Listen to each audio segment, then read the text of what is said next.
Então, a nossa aula de hoje até vai ser um pouco breve, mas mais para introduzir o que são os polímeros. Então, o que a gente vai ver nesse segundo ciclo? Eu vou explicar o que seriam os materiais poliméricos, as suas classificações, então, assim, são materiais de ampla aplicação e isso faz com que eles tenham diversas classificações dentro dessa gama de materiais. Como é que é o comportamento mecânico? Como é que eles vão, de certa maneira, se comportar, agir perante as aplicações que a gente tem no mundo real, desde as mais simples às mais complexas. Aí nós temos os mecanismos de deformação, que são a cristalização, a fundição e a transição vítrea. Esses mecanismos distinguem os polímeros dos outros materiais porque eles mudam drasticamente as propriedades, principalmente físicas e químicas desses materiais. Os tipos de polímeros, então, normalmente se classificam em numa gama de plásticos, os elastômeros e as fibras. Lembrando que o mais convencional e mais utilizado no dia a dia são os plásticos. A gente convive diariamente com um infinito de plástico, tanto que hoje a questão da sustentabilidade ambiental do plástico é tão forte. A polimerização, que vai ser tema de um trabalhinho de pesquisa dentro da avaliação desse segundo ciclo, que nada mais é como eu transformo o monômero, que seria uma célula base, em polímeros. As técnicas de transformação, como é que eu pego um polímero bruto, essa matéria-prima, e transformo num produto, numa peça, num componente, que daí normalmente são por compressão, extrusão, injeção, sopro, rotomoldagem. E depois a gente também tem a fabricação de filmes, fibras e elastômeros, porque são os processos de fabricação dos polímeros mais elastoméricos, que são as borrachas, e as fibras, que nem a fibra de vidro, a fibra de carbono e o Kevlar, por exemplo. Pessoal, depois, se vocês tiverem dúvidas, coloquem ali no chat ou esperem o final da apresentação que a gente tira todas as dúvidas, certo? Então, da onde é que vem a questão dos polímeros? Vem principalmente da química orgânica.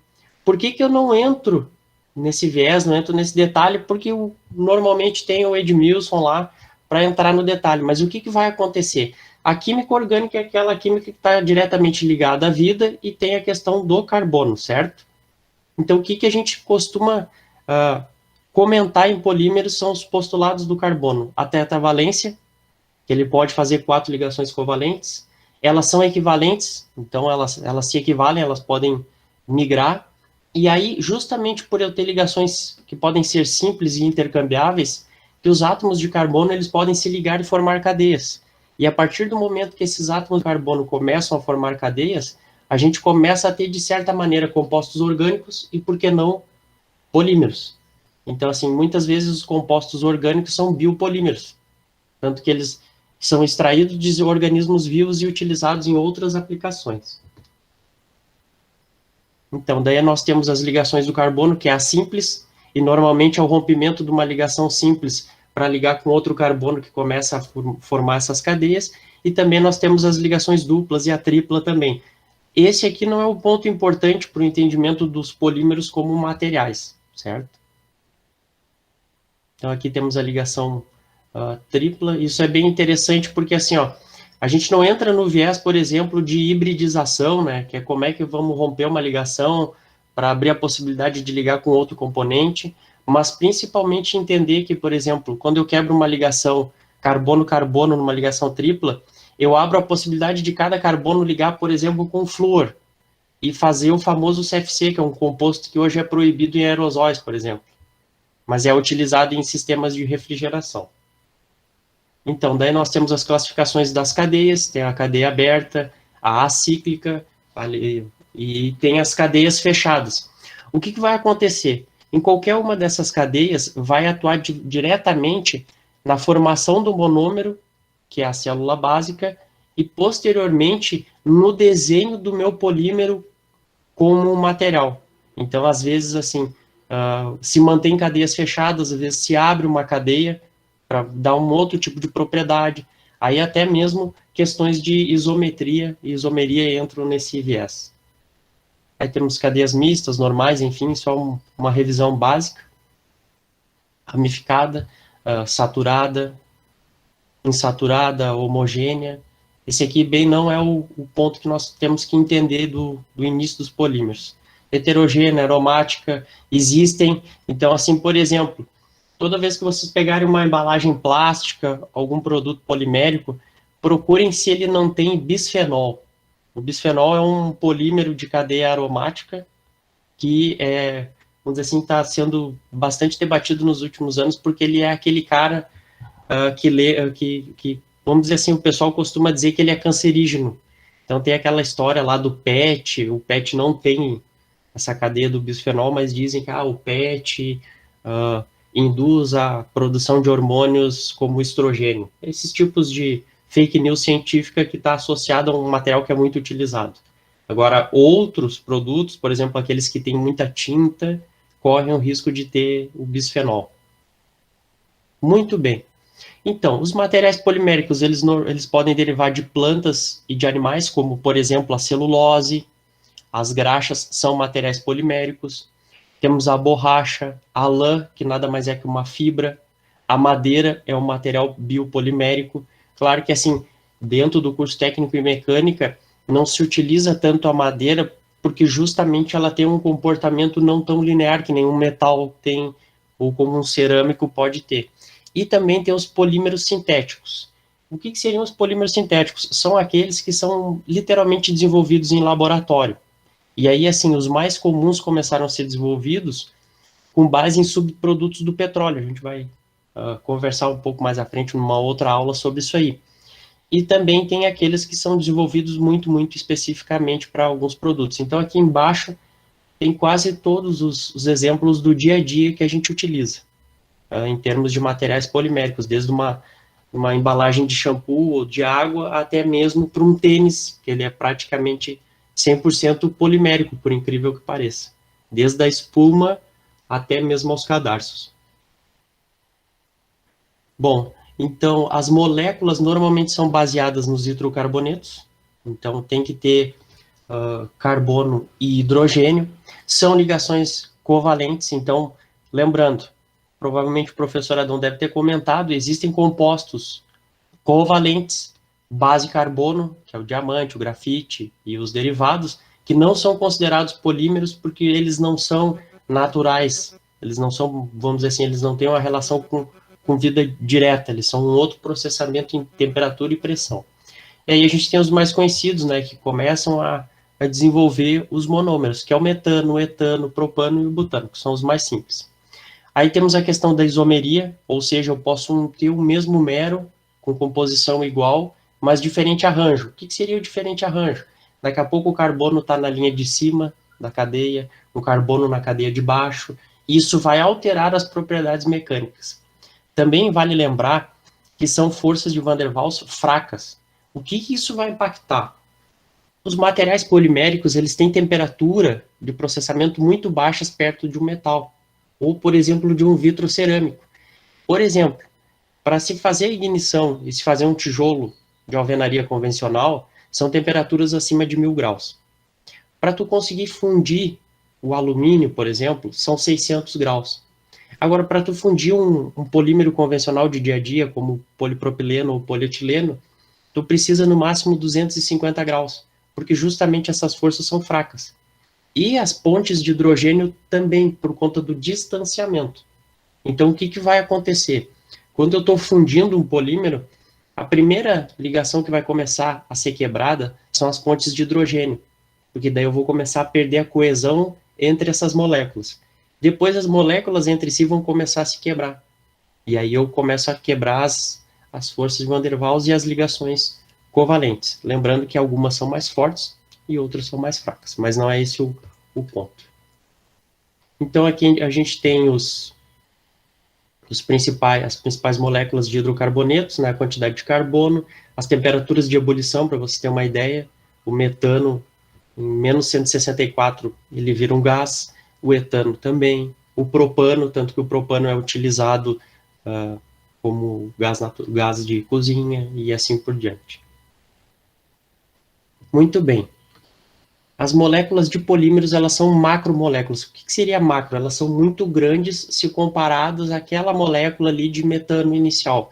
Então, eu tenho longas cadeias, e aí entendo, são milhares, centenas de milhares de carbonos alinhados e o carbono no centro. E aí o que vai acontecer? Essas longas moléculas, elas têm estruturas básicas iniciais, que é o mero que eu falei. O mero nada mais é do que a unidade que se repete. Então, quando eu for fazer um polímero, eu pego o mero, dou um Ctrl C e fico dando vários Ctrl Cs lado a lado, e aí eu formo o polímero. Então, tecnicamente, monômero é o termo utilizado para aquela molécula que consiste o único mero. Então, é assim, eu tenho um polímero muito extenso, 1 milhão de carbonos. Eu consigo pegar e tirar uma foto, e essa foto vai ser o monômero, e ela vai representar tecnicamente todo o polímero, apesar dele ser uma longa cadeia. Por exemplo, o polietileno. Então, o polietileno, ele basicamente tem 2 carbonos. O mero dele é aquele que está sinalizado na parte sombreada ali. E embaixo nós temos a visão mais estrutural de como é que são as ligações. Claro que aqui eles colocam ali as ligações como se fossem angulares, mas elas podem ser retas, certo? Então eu tirei uma foto, o mero do polietileno é aquele C ligado com outro carbono, 2 carbonos ligados e mais 4 hidrogênios. Lembrando que tem uma ligação para cada lado sobrando para fechar a cadeia. E aí nós temos os grandes grupos, né? Temos os álcoois, os éteres, os ácidos, os aldeídos, os hidrocarbonetos aromáticos, e aí, que nem eu falei, tem o fenol e tem o bisfenol, que seriam 2. Então, esses grupos, esses radicais que a gente costuma estudar lá em química orgânica, eles entram para dentro dos polímeros, e aí eles auxiliam na formação de outros materiais. Então, por exemplo, os mais comuns do mercado, os mais utilizados, então, nós temos o polietileno, que tem 2 carbonos, o policloreto de vinila, que é o famoso PVC das tubulações. O que a gente faz? Substitui um hidrogênio por um cloro. Tem o PTFE, que é conhecido como Teflon, e aí o que ele vai se diferenciar do etileno? Ele substituiu todas as ligações simples com hidrogênio por flúor. Nós temos o polipropileno, que seriam 3, mas aí eu tenho um carbono ramificado. Eu tenho o poliestireno, que ao invés de eu ter um hidrogênio, eu vou substituir esse hidrogênio por uma cadeia aromática, certo? Tem o PMMA, que daí já é um polímero mais complexo. Tem o baquelite, que nada mais é do que um fenol com formaldeído. Temos o nylon, aí tem o PET, tem o policarbonato, e aí são uma infinidade.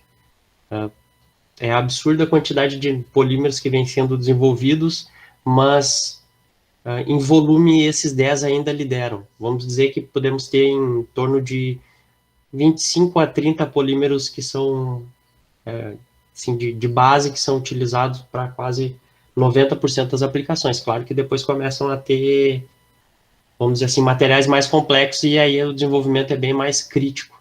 Esses aqui são de maneira simples. Alguns, por exemplo, que nem o polietileno e o polipropileno, eles são extremamente baratos, então é por isso que é muito fácil se fazer embalagens com esses materiais. E aí o último assunto dessa introdução é peso molecular. O que é o peso molecular? Eu preciso estimar o peso das moléculas, e isso não é muito formal porque as cadeias são muito longas. Então, como é que eu meço isso? É pela viscosidade. E aí a viscosidade é aquela propriedade, né, da água percorrer um caminho sem ter resistência, e já o óleo demora mais. Isso vai acontecer porque todos os polímeros têm uma viscosidade. E aí o que se faz? Se faz uma média ponderada. Então eu pego trechos a trechos, meço o peso e faço pela quantidade de repetições. Por que o peso molecular é importante? Principalmente na questão das temperaturas de fusão. Então, o peso molecular influencia principalmente na hora de eu fundir o meu polímero e transformar ele num outro produto. Tirar ele da forma resina, que é o termo que a gente utiliza, e transformar ele num produto. Pessoal, por hoje era isso. Dúvidas?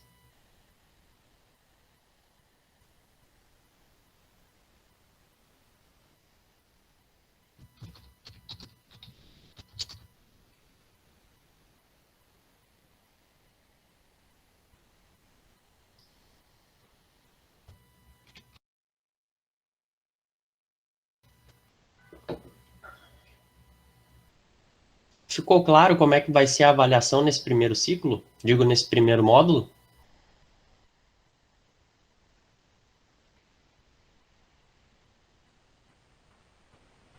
Pessoal, nós temos 9 minutos, não que isso vai ser tão taxativo assim. Eu estou à disposição para dúvidas. Podem perguntar pelo chat, se vocês não quiserem perguntar por áudio.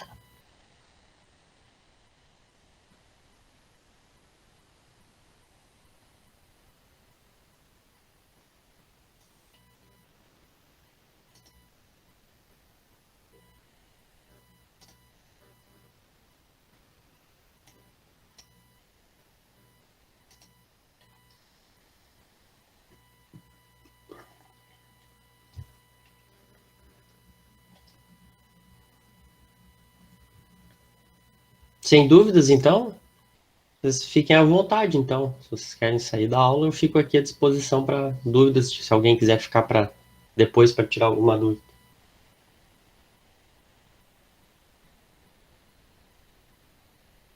Posso encerrar a gravação ou alguém ainda tem uma pergunta?